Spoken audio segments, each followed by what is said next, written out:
It's go. Good. Good to go. Okay. All right. Our next presentation this morning comes from Brett Williams, who will be shooting us back through time to present President from the Machine, Chester Alan Arthur and his political transformation. All right. Well, good morning, everyone. My name is Brett Williams. Well, it looks like most of you know anyway. But thank you all for being here. Thank you very much. A lot of you have had listened to me talk about Chester Arthur at some point or another over the last 2 or so years. So hopefully this morning will serve as sort of a nice answer and end to the questions of who is he and why. A few of my classmates even suggested that I sort of go whole hog and dress up like the man of the hour. But I rather doubt the department would have been willing to float me the money for a silk top hat. And I didn't really plan far enough in advance to work on his rather impressive facial hair. But anyway, returning to seriousness. In the 124 years since Chester Arthur's death, only 2 historians have undertaken original, full-length biographical studies of Arthur. And although the more recent of the 2, Dr. Thomas Reeves' 1975 Gentleman Boss, The Life and Times of Chester A. Arthur, is an exhaustive and biography of the highest scholarly quality, one question did still stick out in my mind. Historians now agree that before he was president, Arthur belonged pretty much wholesale to the political machines. Questions of his corruption abounded. But later he turned out to be rather a virtuous and competent president. I couldn't help but sort of dig deeper to ask the question why, like so many people have of me. What prompted Arthur's political transformation? So I suppose the story of Arthur, as it pertains to my work, began around 9:30 a.m. on June the 2nd, 1881, which is strangely specific, I know. That morning, James Abram Garfield, the President of the United States, walked into the since-demolished Baltimore and Potomac Railroad Terminal in Washington with the intention of boarding a train first to Williamstown, Mass., and then on to a family vacation in New Jersey. From behind the President, a part-time lawyer and full-time disgruntled office seeker, I suppose, took advantage of the President's lack of security detail. He fired 2 shots from a .44 caliber revolver. One shot grazed Garfield's arm, the other lodged in his back, finding his first lumbar vertebra, but missing his spinal cord. Though Garfield tenuously clung to life until about mid-September, early reports of the shooting were confused and misinformed. People didn't really understand what was actually happening. Most of the nation, in fact, initially thought that a president of theirs had been murdered for the second time in 16 years after President Lincoln. So to non-New Yorkers, the name of the vice president, Chester Alan Arthur, apparently the Arthur family pronounced it Alan. So next time somebody does a paper on him, You should have told me ahead of time. I always forget myself.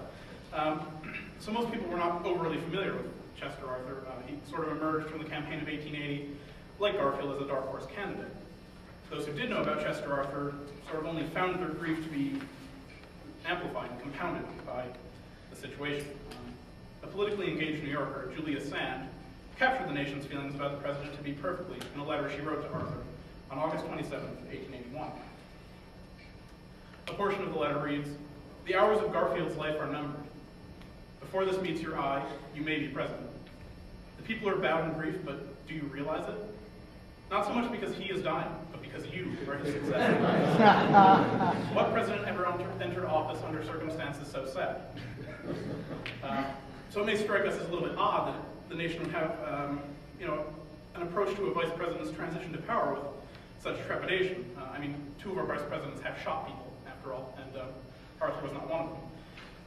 It seems few people then, as today, really paid much attention to the vice president at all. And so it was not the actual handover of power from one office to the other which frightened people. It was instead the idea of Chester Arthur becoming president, which bowed the people's heads in grief. And the evidence suggests that their grief was not perhaps unwarranted. Arthur probably deserved some of the ill will directed at him. History remembers Arthur as a paragon, I suppose, of the political machines. He was a master of a political system which cared little for the actual democratic process. Arthur knew better than almost anyone else how to secure votes for his party, and that made him invaluable to the political machines. It also gave him a reputation for corruption. In New York politics, the 1870s were ruled by the stalwart machine. At the head of this machine sat Senator Roscoe Conkling.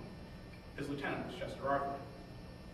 Together, these men decided who was elected and who was appointed to just about every position within the state of New York.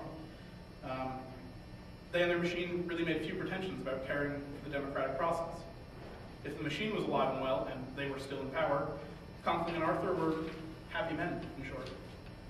Against them stood not only their political opponents, but a rising tide of civil service reformers who believed more and more strongly that government should be taken out of the hands of the machines and given back to the people. The people, they argued, should be able to select whomever they want for political office through fair and open elections. Appointed positions, thought reformers, should be filled by qualified candidates, not men to whom the party vote favors. So Arthur's pre-presidential career had been, shall we say, spotty. 1878 saw him removed from the collectorship of the New York Custom House under accusations of corruption, excessive use of the spoils system, inefficiency, and blatant political favoritism to the stalwarts. As Vice President, Arthur's political behavior did not improve. Whereas most vice presidents of the era were content, or rather consigned, to simply preside over the Senate and wait for the eventuality of their successor, their president to die, perhaps, Arthur actually remained overtly loyal, not to his new boss, the president, but to his old stalwart political allies. When Garfield made appointments within the stalwart's home state of New York, which he did without the approval of Arthur or Senator Conkling, the vice president actually undertook a pretty vigorous political attack campaign against Garfield. For this reason, Arthur was actually on a steamer between Albany and New York when the president had been shot. He had been shirking vice presidential duties to lobby for the state legislature's support in Albany. As a final nail in Arthur's political coffin, Garfield's assassin, Charles Guiteau, told his arresting officer, "I did it and I will go to jail for it. I am a stalwart and Arthur will be president." Though Arthur actually had nothing to do with Guiteau's act, the gunman's damning words were certainly more than enough to give a good portion of the nation pause. Was this man, the vice president, really fit for the nation's highest office? The country was uneasy, and I think rightly so. It seems that a popular saying at the time ran something like, "Chet Arthur for President of the United States? Good God." If we fast forward then to March of 1885, you'll notice that something very interesting has actually happened. The cries of "Good God" turned into phrases like, "No man has ever entered the presidency so profoundly and widely distrusted, and no one ever retired more generally respected." That comes to us from Philadelphia Times publisher Alexander K. McClure. Mark Twain, himself something of a political cynic, claimed, "It would be hard indeed to better President Arthur's administration." Clearly, something changed pretty fundamentally over the course of 4 years. The praise Arthur received at the end of his presidency was hardly forthcoming at its outset. Let me just illustrate that very briefly. This cartoon comes to us from Harper's Weekly magazine before Garfield's death. Famed 19th century political cartoonist Thomas Nast depicted Arthur in his vice presidency as a rather base-looking bootblack doing the dirty work for his party in Albany, when he really should have been doing the nation's work in Washington. The quote at the bottom, meant to be from President Garfield, reads, "I did not engage you, Vice President Arthur, to do this kind of work." So let's look at a cartoon drawn once Chester Arthur was actually president. Believe it or not, this is still Harper's Weekly and still Thomas Nast. I trust you understand by now that there's a rather distinct difference between Chester Arthur, the president, and Chester Arthur, the New York collector, the vice president, and the political boss. But this led me to the question which has really guided my research over the past few months. In short, what caused that change?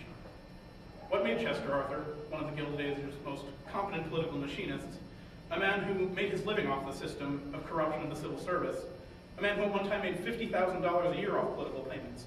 In today's money, that's about $965,000, which is 5 times what he earned as vice president. So he's doing pretty well for himself through corrupt means. What then made him participate very actively in civil service reform as president? Arthur signed into law the Pendleton Civil Service Reform Act, which would over time help cripple the very political machine system which he had helped create perpetually. What made President Arthur refrain from turning his cabinet positions into yet another bulwark of the stalwart political machine? What led Arthur to veto a congressional bill with over $18 million in earmarks when these very pieces of poor barrel legislation had helped to fund his machine for decades? Why, when many of Arthur's closest and oldest political friends were put on trial for laundering money from the government, did Arthur ignore their pleading letters and instead ask his Attorney General, "I want this work to be done earnestly and thoroughly. I desire that these people be prosecuted with the utmost vigor of the law."